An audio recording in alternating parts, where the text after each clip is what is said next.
Cheda or the Juma Piba. You think the Bella Jumaye, Tia Yesika Yampe. 12 minutes, they said the baby mine. Now say we see come or mine. Policy for Cabana when you move you. Where the baby up one of you. I didn't want any more baby the permit. So for the check job, will be a Sapora for baby. Wabana for my freedom. Nana baby up home. I brand here back up. And some cock baby. Wabana for my freedom. Nana baby up. Thank you very much. And Cheddar, all you can get me to come and sit before lions, oh. Nobody say, KSM, come, I want you to interview me before your lions, man. My goodness. Anyway, by the way, welcome to the show. Thank you. It's good to have you here. It's good to have you in my zoo. Welcome to my zoo. Thank you. Thank you. It's a pleasure to be here. Yeah, it's actually the zoo for the nation, but privately built by myself. The story of my tigers is not because I wanted to own tigers. I wanted Ghana to be the first country that will have tigers for West Africa, East Africa, and North Africa.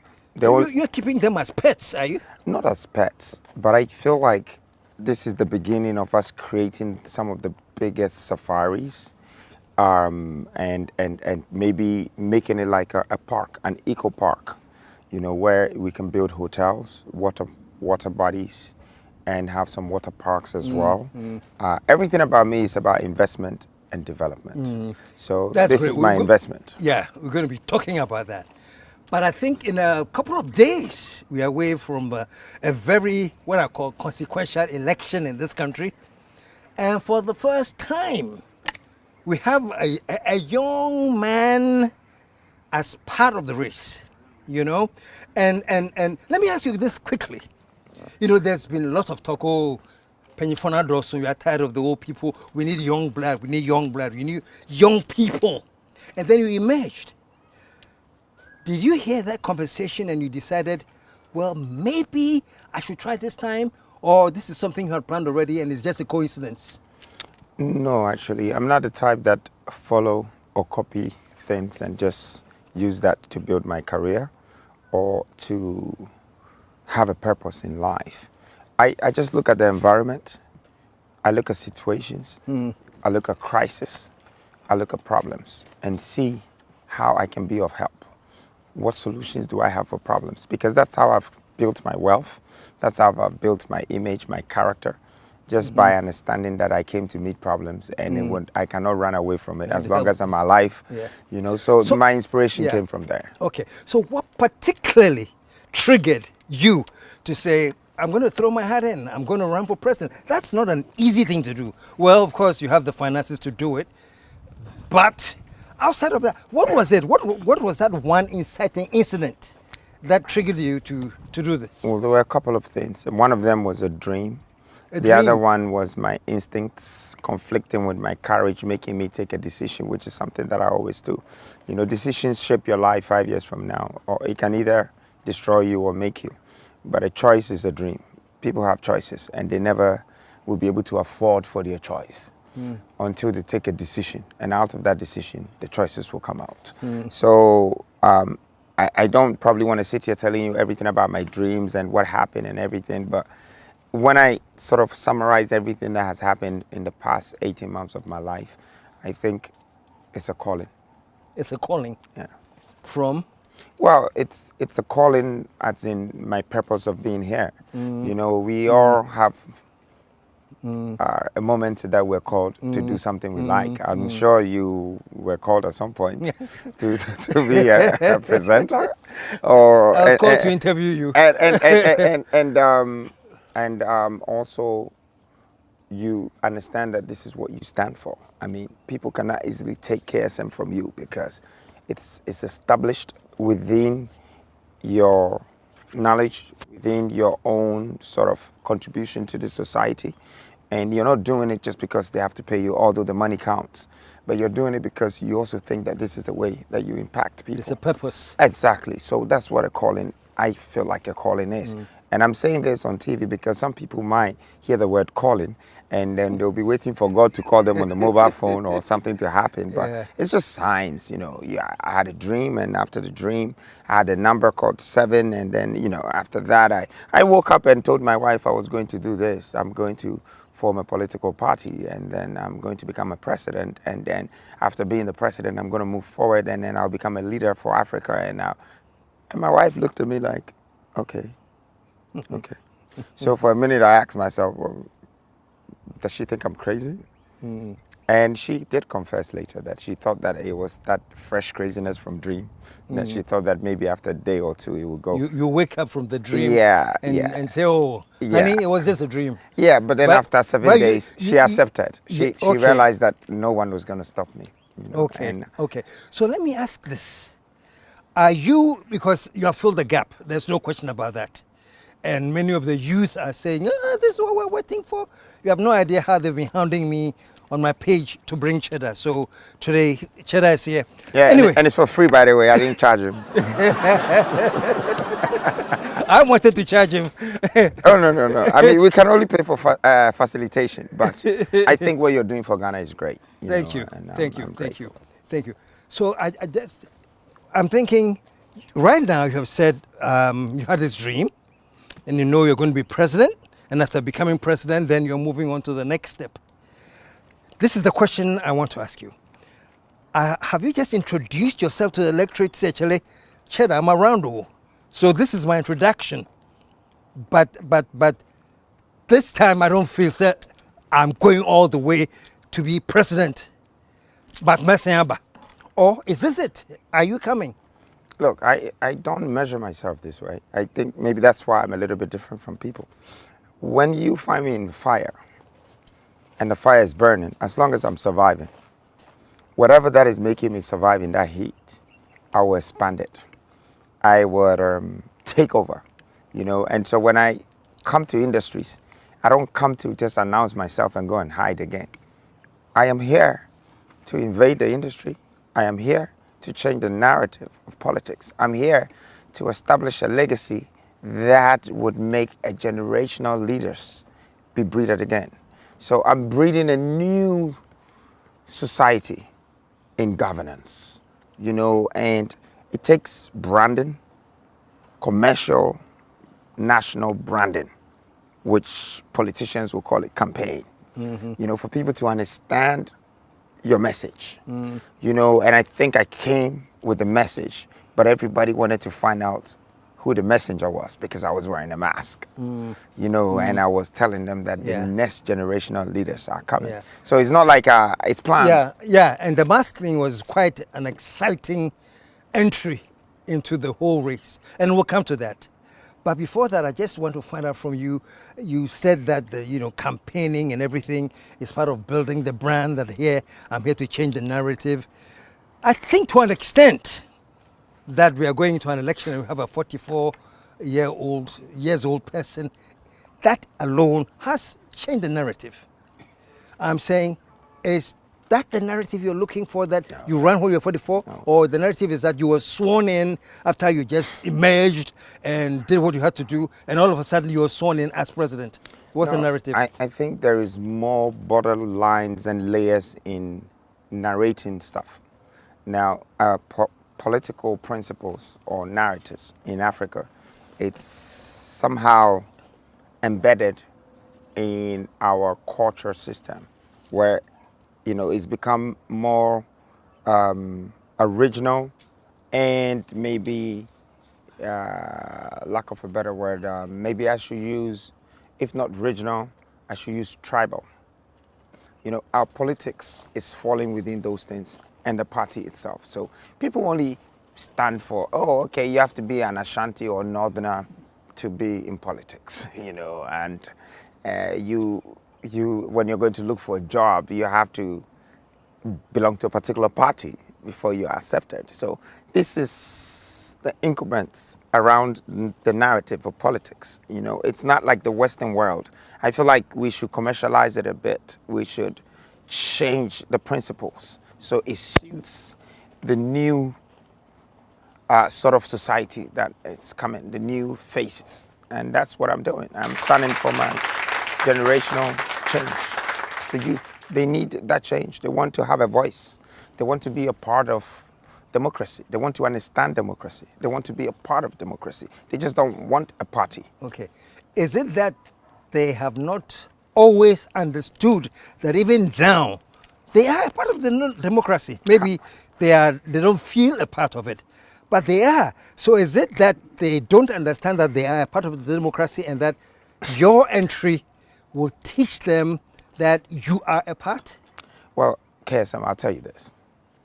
There could be a university with people that go to the university, but in the university, there are people, teachers, who have children that live within the university that don't have a clue about what they teach. You see, if you want to be a part of something, you need to be taught. You need to be a part of it. You need to understand what democracy is. Does Ghanaians know that democracy is practicing your right, or democracy is an exchange of money for a vote? Because if that's what we are as a country, then we're being misled and misinformed. Because when you go to the Western world, democracy is about demonstrating your right of vote. So your voice becomes a part of your national governance. And if something is not going too well from the health sector or educational sector or job sector, everyone hammers on it. And then the leader is forced to fix it. But when you come to Africa, people can talk about their problems, economy, this, all of that. The concentration is on the party. It's not on the country and the people. Democracy means that you have put everything else aside. There's no more monarchism. There's no more other sort of ruling powers or authorities working except for using the democratic constitution to govern the nation. And I don't think as a country we're practicing What is it your right. impression now about the Ghanaian understanding of democracy? You are now actually... I just told you. I just told you that an average Ghanaian thinks that pay me money and I'll give you my thumb. That is what it is here. Yeah. Okay, if there is any other one, maybe you can educate me a little more. But that's what I know. So leading on. So are you finding it difficult? Because I've heard that you have decided I won't pay you to like me. I won't pay you to do anything. Listen to me and look at my policies and let me know whether you want to follow me or not. But how are you changing? Are people following you because they're really interested in the narrative, or are you giving us some small look of you? I mean, look, if I'm a leader and I say I don't want to do something, I shouldn't pass behind people and do it. That doesn't make me a leader. A leader is someone who is very courageous about their decisions and someone who don't let their people down. It's not someone that have everyone following them because they give them money. A leader is someone that actually goes to people when they have to humble themselves, to go to them and find out their needs and find a way to help them. Okay? And then the people decide to demonstrate or talk about the greatness in that person. So eventually they will be labeled as a leader. Okay? I don't think we're practicing that leadership in Ghana. You know, people are buying, like I think we were having a conversation earlier, and you said that people's conscience is for sale. You know, people are buying people's consciousness. Okay, people are buying people's greatness. They're buying their future. And then in return, they're not giving them anything. Okay, so the whole country is talking. They're talking, but they don't have a solution for what they're talking about. How big of a problem do you see that? Talking about an institutionalized problem where conscience is, unfortunately, people offer their conscience to the highest bidder. How much of a problem is that? And in terms of your particular campaign and narrative, how much is it impeding, or have people just grown to understand that cheddar has a way? I don't think, you know, seeing it, I'm compelled to consider it for myself. You know, it's more for the country. You know, whatever decision I've taken, it's not for myself. It's because now I'm a humanitarian philanthropist who wants to lead. So it's not about me. It's about the people. It's about their worries. So if what they're doing is affecting the people, what I'm thinking is that 10 to 20 years down the line, that affection, or should I say whatever that is affecting the people, could become more than what it is today. It could be death. You know, it could be some sort of massacre in the country. You know, it could bring a tribal confusion. It could bring a lot of national misunderstanding. So if you are a thinker and you think about your investment today, which is not just the business, but you think about your wife, your children, your family, the land that you belong to, and see that is moving towards a chaotic future, you want to do something to contribute so that can be reversed. And then the amount of people that can be affected will be saved. And that's just my thinking spectrum. Okay. How tough is that reversal process? Very, very, very tough. But I also think that everyone that runs away from difficulty will not understand life. Life is full of difficult things. But if you make yourself a difficult person, you will live a difficult life. Okay. You just need to face the difficulties Okay. and find solutions for it and make it smoother and better for people. And that's just... Okay. And since you had mentioned before that you are in this for the long haul, to be president and beyond, and that is what your goal is. Regarding that, how much of a difficulty is the status quo imposing on you in terms of how we think, the cultural attributes, how we are brought up, the tribal issues? How are those particular incidents affecting you and the narrative you want to? I don't let it affect me. Those are not things to affect me. In fact, I don't want to be affected by things that I'm ready to face and find solutions for. You know, I just think that if I were to explain myself to each person or everyone, I wouldn't be able to do it till I die. So I need to take a much more stronger decision that gives me a national power to control certain regions or a part of the country or even the entire country, to be able to contribute, you know, my knowledgeable empowerment and a great wisdom of governance where, you know, you can make a change. Like, I'm not here to change myself. What people ask me, I don't change. I'm only here to change the world, because I'm not going to leave the world as I came to meet it.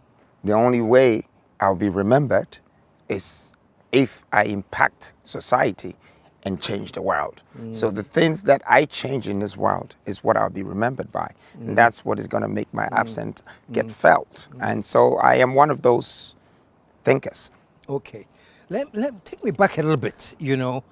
Since when have you been this thinker? And go back to your early childhood. Were there any particular incidents or experiences with parents, friends, whatever, that you look back on and say, those were the beginnings of me as a thinker and thinking differently? Do you have... Yeah, I've always been this way. So even like, you know, I try to tell people about my story when I tell them about my hen and cock story, where my father gave me the money, gave my brother the money. It's just that my money was more than my brother's. And my brother was older than me. So I gave my father the money back. And he asked me why. And I said, well, you should give it to my older brother. And I would take what he gave my older brother because he's older, I'm younger. You know, I was trying to tell my father to be fair. Okay, that's the kind of person I am. And then when he gave me the same amount now and gave my brother the same amount, I quickly compromised. See, my brother wouldn't understand why I did that. And I was 8 years old. I had read the story of Joseph. And quickly, I was trying to protect myself. Even though the man was making a mistake to show my brother that I like you more than him. That's what he said by giving me the money. And I refused it because I thought, hey, I'm not going to be Joseph after this. Because once you let him know that you like me more and you leave me and my brother with my mother, I don't know if he's going to sell me or if he's going to poison me. So please do what is right. Okay, now the point I'm trying to make is that I have always been this person that I think being fair, being firm, being courageous, and being knowledgeable, it's very important. Now you have people like Beyonce, and she's a musician. You never understand why she does what she does so well. It's because she started singing at the age of 8. You have Michael Jackson, 5 years old. She discovered herself. But I've been a leader since I was 8 years old. And some people give me different type of names. You know, they say, oh, he's a fashionista, or he's that. Look, even the clothes I wear, I'm sending you a message. I'm sending you a message from the way I dress to address myself. So you can see the sort of person that I am. You know, I think I'm the next marvelous story in Africa. You know, they've talked about the Superman, they've talked about the Iron Man, but I am different. I am that Freedom Jacob Caesar, the Prince of Africa character. I am that Nana Kwame, the corporate invader. And I am that cheddar, that money-making machine. But when you bring all these three things together, you find a mask. When I take the mask off, you see a character that is coming for whatever duopolies and nationalists and parties and all of that. It's a movie. So I'm leaving it. They just need to. They need to film it. You know, I'm glad you're referring together. I'm glad you're referring to it as a movie. It is. And you're the scriptwriter? I don't write. You see, I'm the author of my own story. But it's in the form of oratory. So I'm living it. I dictate the story. You tell it. You've got to be sharp and smart to benefit from that. I'm trying to tell your story and say, well, this is what I think. You know, Cheddar wants to have that kind of impact and approaches in such a way that everybody will have to, you know, step back and say, what is going on? And that's why Cheddar came in a mask. I'm telling you a story. Let me tell you the story the way I see it. Okay. That's why Cheddar came in a mask. Who is this? What's this mask? The new force, you know. And for me, it was part of your script that you have put down that if I want to make my movie captivating, this is how I'm going to start it. I'm going to come in a mask. Okay, now tell me where I went wrong. So let me tell you. Yes. First of all, a lot of people were saying that, oh, that's his shoulders. That's his pocket chief. That's this. So you think if I really, really didn't want anyone to suspect it's me, I would give them room to point their fingers? I wanted them to.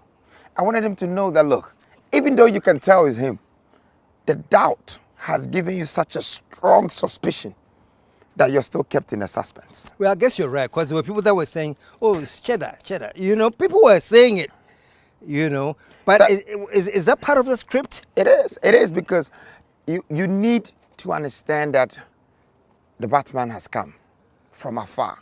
You need to know that Batman has arrived. He's coming to save the situation. But you're still saying to yourself, no, but I just saw the guy in the car park. He was wearing a suit. You know, this can't be the one in the uniform. I mean, you know, keeping people in a suspense. It's a beautiful realm. And I think God does that to us, human beings. Keeps us in a suspense. We don't even know how we will act when we get old. But He already knows. That I was crowned in my mother's womb. My mom told me this, and I took it. And I said, oh yeah, I was truly crowned in your womb. Then I'm a king for real. No one is going to take that from me. So when you're crowned as a prince or as a king, as something different? If you're a prince, you become a king. If you become a king, you can become an emperor. Okay, God is a king. And I think that the universe has created a lot of kings. You know, Michael Jackson was the king of pop music.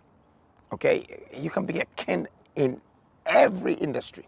You just need to take it to a higher level. Are you a king of politics? Well, I don't think so, because I don't really like politics. I'm here to, you know, change it, because there's politics in our education.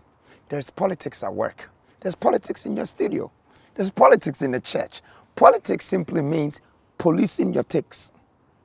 You know, or you need to polish your tics. Whatever that your tics are, that I want to do this, I want to do this, I want to do this, I want to do this. You said it. You have to make sure that What are you a king of? Well, I think maybe I will say that I'm yet to be a king. And I like to be crowned from the kingdom of the universe, where creation, nature is, where people acquire their talents from, their skills from birth. It looks like, wow, this is special, and I think this sort of blessing comes from up above. It comes from the universe. It comes from the earth. It comes from, the support of humanity. That's the kind of king I want to be. I don't want to be the kind of king that somebody will call me for a tribe and say, come here, sit down, and I will wash your feet, and we would make you eat this, and now you make you a king. No man should try and make me a king. I'm okay. I'll make myself a prince, and I will get crowned from up above, and then from there, I will find a way to elevate myself. Up above. What is that about? You've talked about the universe. Yeah. You talked about God. You talk about the power of the universe and everything. You have talked about up above. What is up above? Well, I mean, look, we're human beings. And I don't see why. I thank you very much for even asking me this question and using this platform to explain this to humans. What is it that we think we can do out of the opportunity we've had through creation? We were in another human's womb for 9 months, and we were formed. We came here, and we've had the best of choices of life compared to monkeys and dogs who just have to sit there until you feed them. We travel to where we like. We wear the kind of clothes. We eat. We make money. We've got the best of this world. But the world is created of nature. And nature is full of human beings. And the human beings have built the world. These 3 things I believe in. And I don't know the creator physically. So I believe in spiritual religion, where there is an almighty power in the sun, in the moon, in the gold, in the sea, things that humans cannot create. We came to meet it. We're going to live it. And money is one of them. So, that's what I see about life. I really respect life. But what I cherish the most out of life is time. Because time is what I have on my hands. And that's how I have to use it. If I want to be a president at 44 years old, please, you're not stopping me. Don't tell me to go and wait and come back 2032 because I'm young and I'm not listening to you. That's your problem. If you have a problem, go find your own solution. But it doesn't Show some interfere. love, man. And on that note of time, it's just time for me to take a short commercial break. When we come back, there's so much more to talk about. Stick around, folks. We'll be right back. Check down or the Juma you think the Bella Jumaye, Tia Yesika 12 minutes, they said the baby mine. Now say we see come on mine. All is for Kabana when you move here. Where the baby at one of you. I didn't want in the water, but the film. So for the check down, we'll be Sakura for baby.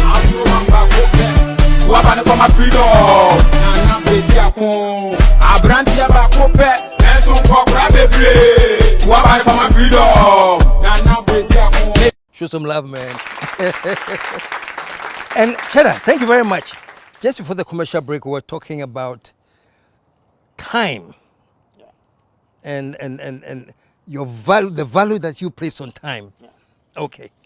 Let me go back, because I've now seen some new masks about the new 6, and they are all masks. I don't know whether you have learned clues enough for people to be able to point out, as like you said you did when you had your mask on.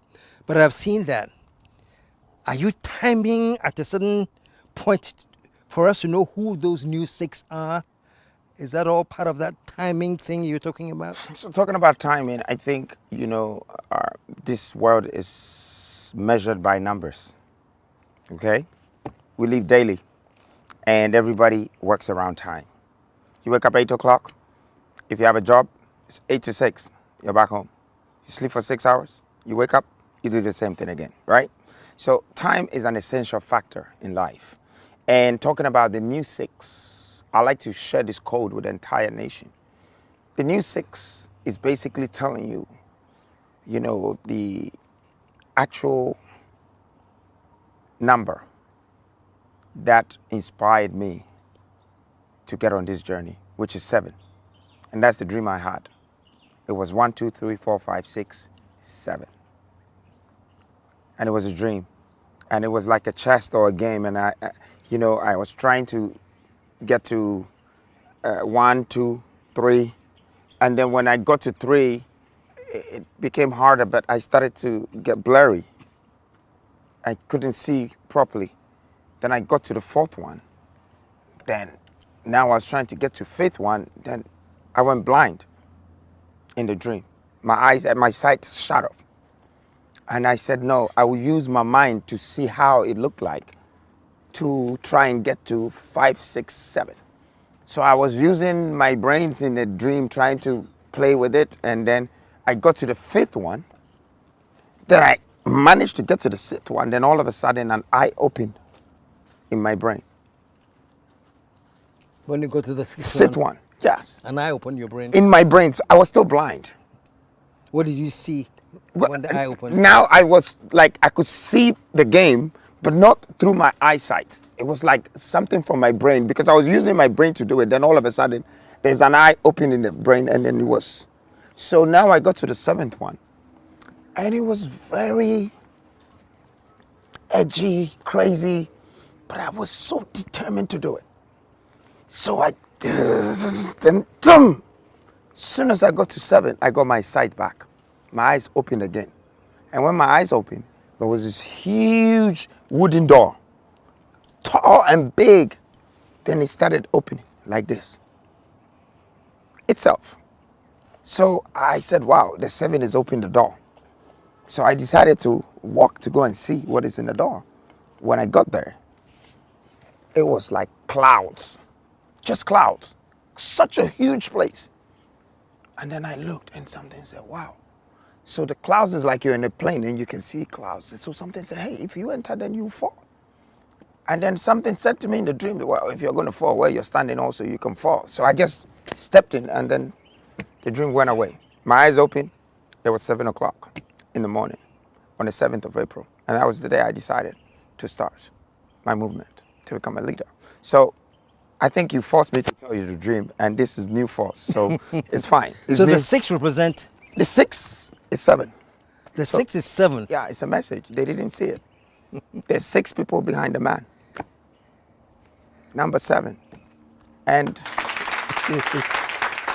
I am actually going to be voted on the 7th. But in what month? On the 12th month of the year. So I was already here. Jacob represents the 12th tribe. I was already telling you, I'm the prince. I'm coming. Freedom, Jacob, Caesar. So you see, 12, 12, 12. And when it's 12, the year changes. When it's 12, the day changes. When it's 12, tomorrow comes. So I am telling this world that numbers and names is very strong. Do you believe in numerology? I believe in it very much, because even the scripture says in the beginning was the word. And the word is written in numbers.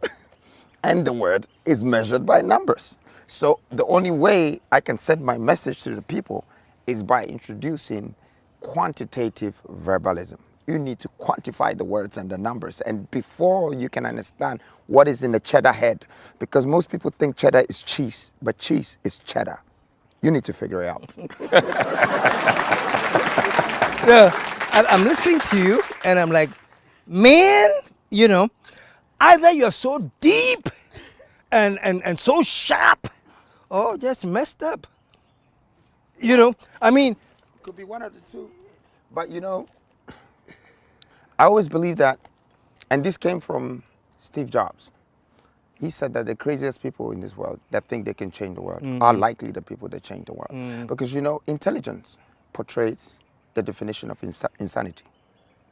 intelligence, Portrays the definition of insanity. insanity. Why? Yes, because you kind of know too much that it becomes crazy. Okay? X1 fraction OTZ ZF. Give me the square. Exactly. I am so clueless. Exactly. So if somebody is supposed to find this for you, it's beyond sanity. And I think somebody is doing it very well right now in the world, and it's Elon Musk. You know, he's calling his children X2 something, and I'm going to the space, and I'm giving you Tesla, and I forget the engine and petrol. You know, you got to be... So Chera, when you go on your campaign rounds, and you've been to many, many villages, you know, talking and campaigning, the level that you're talking at, for this interview anyway, seems to be your beliefs, seems to be your understanding. How do you translate that when you're talking to the ordinary folk to understand? Because some of the things you are saying are so It's above the average. above the average. Good. Why are we sitting here? Look at the tigers. They're with us. So I can even talk to animals. I can come down to their level. Wherever you put me, I survive. You take me to China, I will start saying, by the next week, I'm with them. You got to. That's leadership skills. That's leadership skills. You got to come down to their level. I want to talk to the monkey, I have to go and look for some bananas and make sure that they become my friend. Yeah. So you don't have to show everybody that you're so wise. Some of this smartness, you need to keep it under your sleeve because it's your trick. And people always want to be wise, but they forget that what it takes to be wise, you need to simply understand what it takes to be stupid so you don't repeat stupidity, which means the two are very common. It's connected. Okay, so there are places you might want to act the fool, just for the moment. And then they can underestimate you a little bit, which I think that's what I brought in the political game. You felt underestimated? Yeah, it was like, okay, this is some kind of joke. Don't worry, he's gonna. And they never turn chances. Yeah, this all of that. But all the things were coming. They didn't know that there were 12 pillars coming. And it's a message for them. That look, this same Jacob with the 12 tribes is giving you 12 pillars of a broken city and country that you've built. I'm coming to rebuild it again. And guess what? I came in as a builder. I'm a developer. So when I say I'm going to build Ghana again, I mean it. I know what I'm talking about, and I'm sending the messages, but they're not hearing. 12 pillars is a very strong value that I gave to the country, which is over $4.7 trillion of their own attributable reserves that they didn't know what to do with it. I brought it, okay, and giving them ideas of, having a 16 regional industrial revolution by giving equity to the country, and making sure that equality prevails, and through that you bring empowerment. So these are the 3 E's that I want to give to the country: equity, equality, and empowerment. And I had to build the 12 pillars, so they never knew that I had those things under my sleeve coming. They would have stopped it right from the beginning, because it actually exposes our national governance and the political agenda, which is not common raised. It's not also implemented. It's obviously some sort of manifestos that they are giving to us. They're telling us and selling to us full of promises, but none of them are manifested or implemented.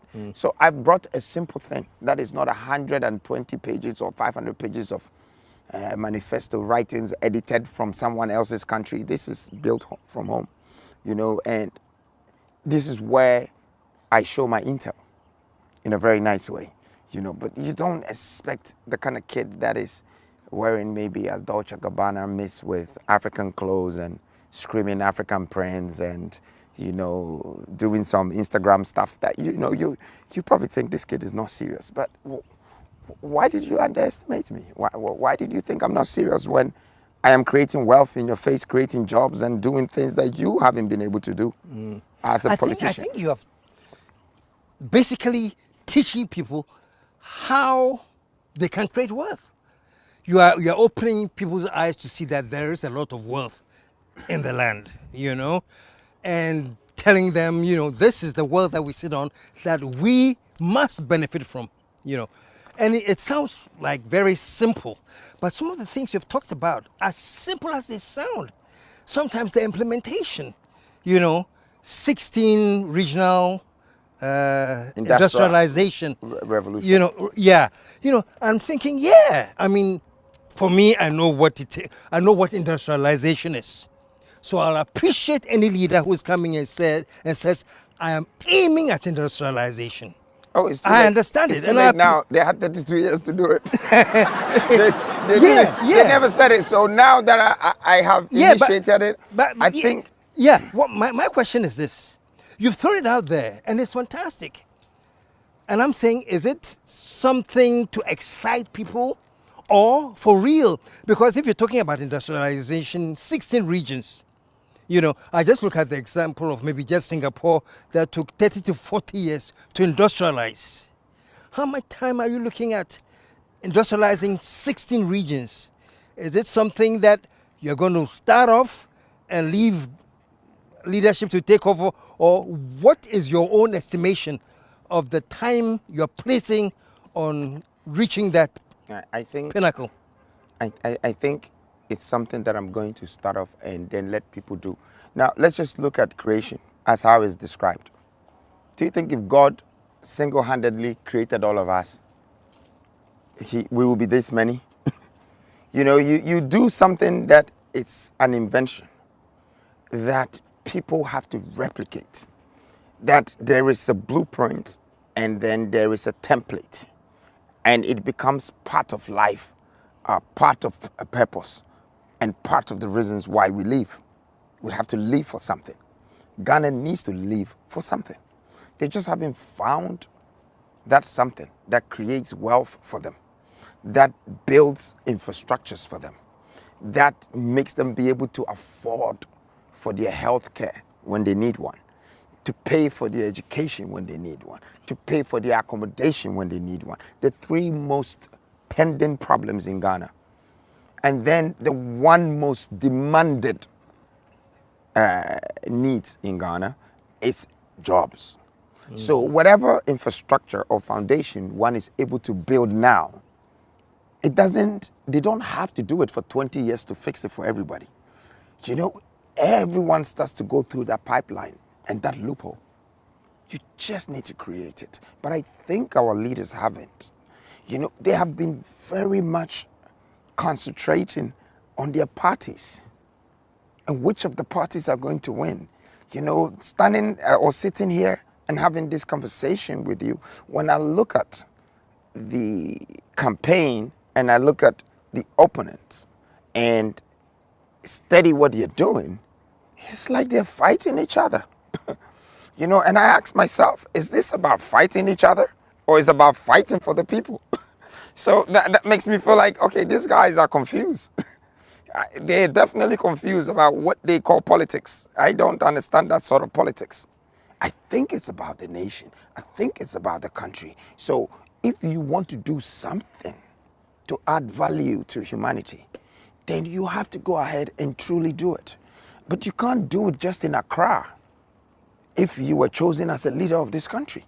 And then you watch one side of the country developing and being congested, and the other sides are being invaded. And then you call yourself a leader. I'm sorry, I don't call this a leader. That's not leadership. What do you call it? Well, I call it maybe an extractor, or the scammer that they call me. Maybe they should try and find the right person to label it on. You know, because again, also that makes me feel like the young people and some of these people in this country are demonstrating cowardness. You know, you need to be able to point the finger if you want to use your finger. Okay? And don't just go take money and start saying things. But for me, anyone that would develop one side of a country and trade the rest of the country and not have any solution for the rest of the country, it's actually destroying the people and destroying the country. And that's what our 12 pillars is saying to Ghanaians, that you have all of this wealth in the country that can create 8 million and over jobs and will build you $4.5 trillion. You would never have to borrow money from any financial institution from outside. In fact, we can borrow the world money. Chara, and that's exactly what I'm saying. You know, the thinking and the dream, let me call it so, it's fantastic. Something that every normal person should buy into, that we're going to industrialize 16 regions in Ghana, blah, blah, blah, blah, blah. I think the only question I have is that, what is the breakdown like? You know, where do you start? So first of all, you start by sourcing funds or raising funds, and then you have plans. See, time goes better with planning. Okay? It doesn't work well with expectations. Okay? If you expect too much with your time, you end up with very little. But if you plan with your time, you end up with more. So we are starting from somewhere. And let's just say Ghana has a budget. The parliament and everybody together. Maybe we start a budget of 11.2 billion is the beginning of the year. That's our coffers. Okay? I'm just giving you a very simple scenario. Do we have that much? Oh, you have to. If you don't have money, you can't survive at all. We are broke. Well, you're broke. This is a broke country. No, you're broke because of how you financially manage your assets. Unfortunately, because of how we have managed it, it has left us now broke. So we are starting from a position of broke. That's what I'm saying. Minus. But minus, yeah. Yes, but you Thank you for the word. Yeah, you being minus and being a businessman and being an entrepreneur, a visionary, an industrialist, it doesn't trouble you. It doesn't make you broke. That's what the book says. But the mind does not say that. Elon Musk not long ago was minus. He was minus. Okay, everyone, they said, oh, you can't do what you're saying. It's not going to work. Because you have to plan, you have to create, you have to invest. Yeah. No, I agree with all of that. But I think it's easier when you are planning where there's a system and where there are certain specific things you can tap into, you know. So even though you say you are starting from zero, at least you have some benchmarks of things you can tap into. I guess, of course, I do. But, and look, first of all, we're a country. Just our electricity bills that the country pays, an average of 200 raises 8 billion. An average of 200 cities raises 8 billion in a month. Cities. And then if you look at the industrial side, okay, you raise about 4.8 billion. That makes it 12.8 billion. Almost $1 billion of you collecting from the society that dwell on this land. You have this times 25. These are all governmental institutions. So the main thing is, the main problem in this country is that people just take the money and share it amongst themselves and don't invest it. But don't think money is even like a tree that if you don't water it, it will manage to bear you fruit. But that's because there's water coming from up above. Okay? If you don't invest the money and you share it, it will go. It will always go and will not come back. If you pay salary to 1 million people and you don't find out what that 1 million people amount to in terms of returns, in less than 8 months, you have to go and borrow money to come and pay them. And they will sit there and they will look at you. You want them 8 to 6, they will come. They will come and sit there and look at you. And they'll get up and go, and at the end of the month, they'll tell you, pay me. Because you know why? You're paying them for their time. Just sitting there, so you need to plan to use them. And I think Ghana is not using the people right. Because what do you need 100 ministries for? Come on. If I cut it down to 12, that's minus 88. That 88 alone, I'm probably saving $55 million every 2 months for this country. $55 million. If I put the $55 million to 5 companies in this world and tell them, every one of you build me a plant, 2 plants. I will order Germany, I will order China, I will order England, I will order about 6 top countries. All of them will be working for Ghana. They will be building the plant. You know why? Because I'm not spending the money, I am investing the money. What Ghanaians don't understand. And you have had access to the money by a massive cut down. Cut down is very important, okay? Yeah. But what Ghanaians don't understand is that, why do you choose a leader that knows how to spend money? He's only here to spend it. He's going to find a judgment debt and say, I use the money to pay. He's going to say that I gave a contract to some contractor that is his own uncle's son. And then use the money to pay, and they're doing the roads. What is the road doing? I mean, what are you moving gold on it? Are you moving bauxite on it? Are you making some money with it? That's when you invest, okay? Because that's what would expand the road. So if Ghanaians don't get an investor, someone with an investor's mind, and they just have lawyers and doctors leading them when they're supposed to be in a hospital operating, and they're supposed to be sitting in the office so someone can pay them, so they write a contract.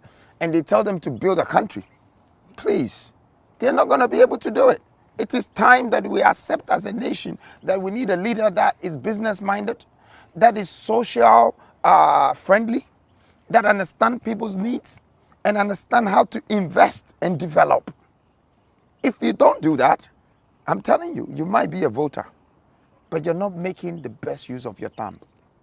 You need to be able to know that your thumb and your voice contributes to the success of your country or the development of your country. And you need to know that it's not a preference of a party or of a leader.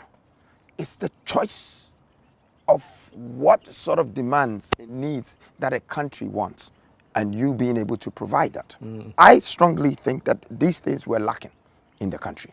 And So it boils down to leadership. well, I'm not scared to say it. Like, look, you're using doctors trying to, trying to build things when they're supposed. I don't know the lawyers that and for me, I don't believe so much in labels and titles. You can simply call me Freedom or Nana Kwame Bediako. You don't have to add doctor. Okay, I'll take Osajifo. Means I came to save you. It's fine. But people are so into that. I've got a degree from Harvard, and I'm Dr. So and Professor. And so what? What did you do with it? I studied at Yale. I studied at Yale. Ivy League. Ivy League, okay. Yeah, your friends, I got them in America, and they're working on some Google something, and they've made $50 million, and they live in Beverly Hills, and you are here, fronting with your degree. Well, I want to tell Ghanaians, I have been to the best university, and that's the University of Life. And I've acquired 36 degrees from the University of Life. I am very incorporated, socially royal, critically acclaimed, your nest leader. You like it or not, I am coming for the position, because when life crowns you, you're not like when just some political party crowning you. Yeah, life has crowned you. Life has crowned me. The universe is the force behind me, you see? So, and that's the kind of talk that made you feel the craziness in me, and it's real. Einstein once said that the definition of life is insanity. You will be stupid trying to define it, because you come to serve something that you just die eventually, and we don't know what our soul or our spirit does after, unless we die, okay? So it's really craziness. Therefore, what if I say I knew? Well, that's you. That's you. I always... I'm only joking anyway. But let's move on. You are sort of gingering the youth, energizing the youth. Energizing, that's the right word. I'll take that one. Yeah, you're sort of energizing the youth. What is the three most powerful key things you think you want to tell the youth right now? Where's this camera? This one? So I want you to... Well, I think, first of all, I want to tell the youth that no matter what you do not sell your soul. Do not let somebody just give you some money so they tell you to destroy someone, lie, this, that. It's selling your soul. You can never come out of that. You will forever be used. And learn to appreciate greatness. Because the greatest people were not born great. They grew great. And they got that from appreciating greatness. So most of you want to be somewhere. But that is the simple path you need to take to be somewhere. Don't let anyone gas you. Like, people say a lot of things about me and I never respond. And I tell you today why I don't respond to people. Because I never let what people say determine my moralities. I don't care. You have a problem with me, then you have found a problem. Go find your own solution. I'm not working for you. It's your own problem. And that's why most people that are paid by politicians to insult me have ended up in America, England, or Germany. They're hiding because they're cowards. But when you ever see that I am here and sitting on a throne, any American or German that will be stuck in this country that they will want them back, I will exchange them for you. So you can come back and apologize to all the people you've insulted, because you're a coward. And this is the platform I've chose to tell you this. And I want the rest of the youth not to be like the ones that I'm mentioning. They know themselves. you're in within, you're plotted. And I don't stand for that. I don't stand for somebody paying someone some sort of money and then they say, hey, go and do this demonstration. And then they say, because you stand for the youth, come and join us. No, your money is too small for cheddar. Cheddar is money. No money buys me here. Okay, I have wisdom, and wisdom is bigger than money. I want the youth to understand this. And lastly, I want you to know that I'm doing this for you, but also I'm doing it for the unborn seeds and the unborn children of this nation. So if you don't like it, it's okay. You can step aside, and like what you like. I have no problem. But for me, I'm going. And I'm going towards my destiny. And my destiny is for my legacy to be prevailed. And it's for my history to be written. I'm not here to tell it. I'm only dictating it to you. You guys should tell the history. When I'm not here, I want my absence to be felt. I want to be remembered. And I want to be known for what I did for society. Show some love, man. Show some love. Show some love. Cheddar. It's. I'm trying to find a word that is most suitable. Can I pause you for a minute? Yeah. I want you to see how long my tiger has been sitting down listening. Now he's falling asleep. The other one is gone. They've all great words can even put tigers to sleep. Guys, can you show it now? They have all I've given them great stories and they're now sitting down saying, what kind of thing is this? I just ate, swam, and then now Kakokwana the stories that tell me about the universe and the world. Now you see, they're sleeping, but anyway, go on. Cheddar, what would I move?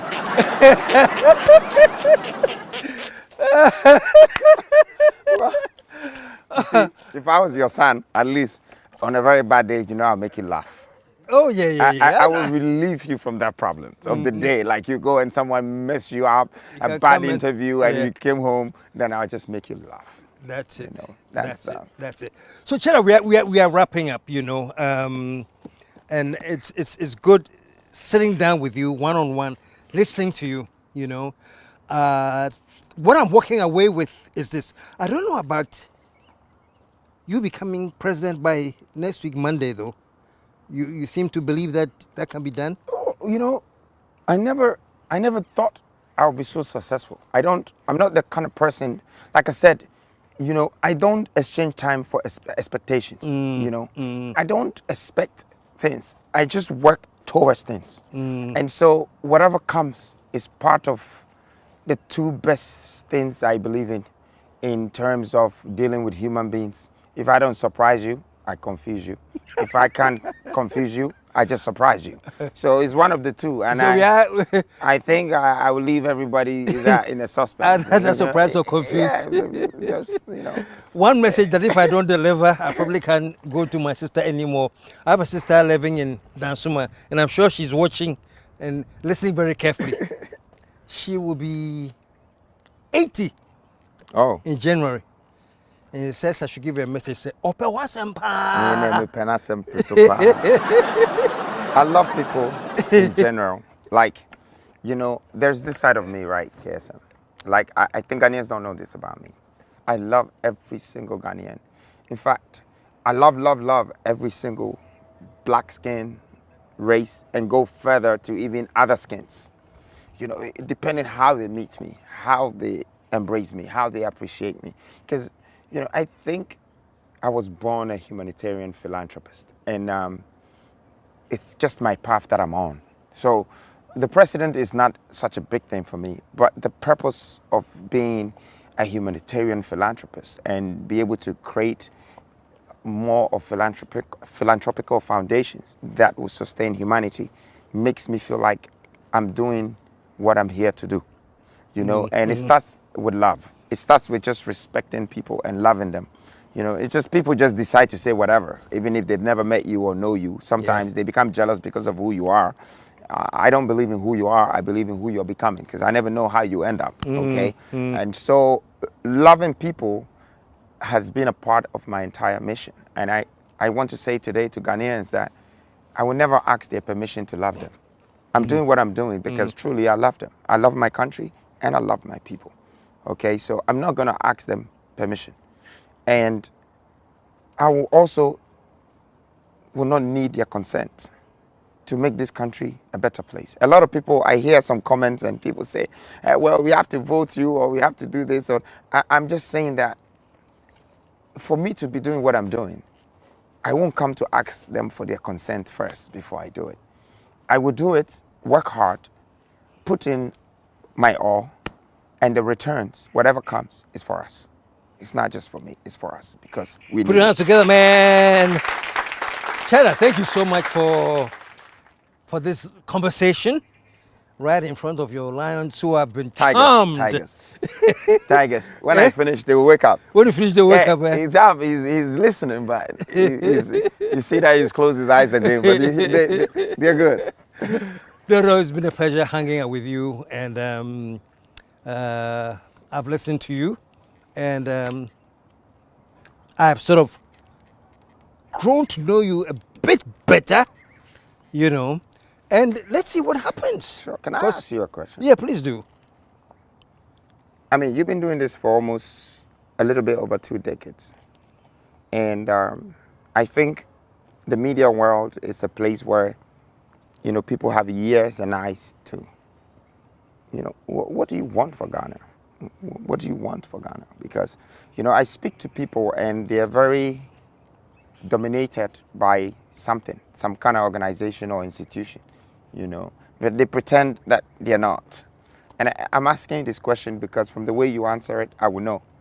I will know where you belong, if it's about a change or if it's about a change within parties, you know. So I want to know what is it that you want for Ghana? And No, I think I've made it so clear so many times. I'm obsessed with Ghana. And the only key thing in my mind when I wake up, when I go to sleep, nation building. How can we build this nation? I know what we have. You know, so that's why sometimes I say there are things that you say that I can relate to. You know, I know what we have, and it's the pity where we are considering what we have. Is that enough? yeah, now I feel like I'm your son. You are? Just enough for my son, man. Yeah. Okay, folks, it's been a great time hanging out with my son. And until we come back next week, take a look at the sleeping lions and enjoy the scenario. By the way, we are talking to you from Achimota Zoo. Inside Achimota Zoo, Cheddar.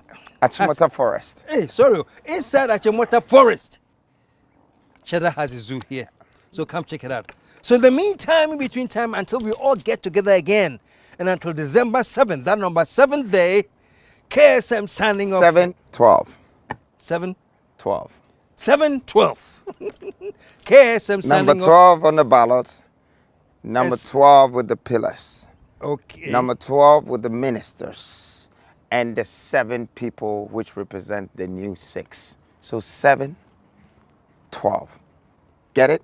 I the get code. it. So why don't you sign for me? Have you ever seen me sign off? And I hear me actually. You on my show. This guy was my guest long ago. He was a small boy, bio. He just reminded me. I said, oh, really? Shada, why am I guest by? That mean long ago, right? Oh, since that time, maybe I was cheese. Until now that I matured to be cheddar, no, so maybe. But I've been lost in transit. But Mama said we refuse. So, Catch me. For the Nissan Camry feed no But yeah, we have earned the right to forget. It's a right we have earned. Who refuse before? But me refuse out here. Show some love, man. Until we come back, KSM signing off saying we are out of. Let the whole world say, yeah.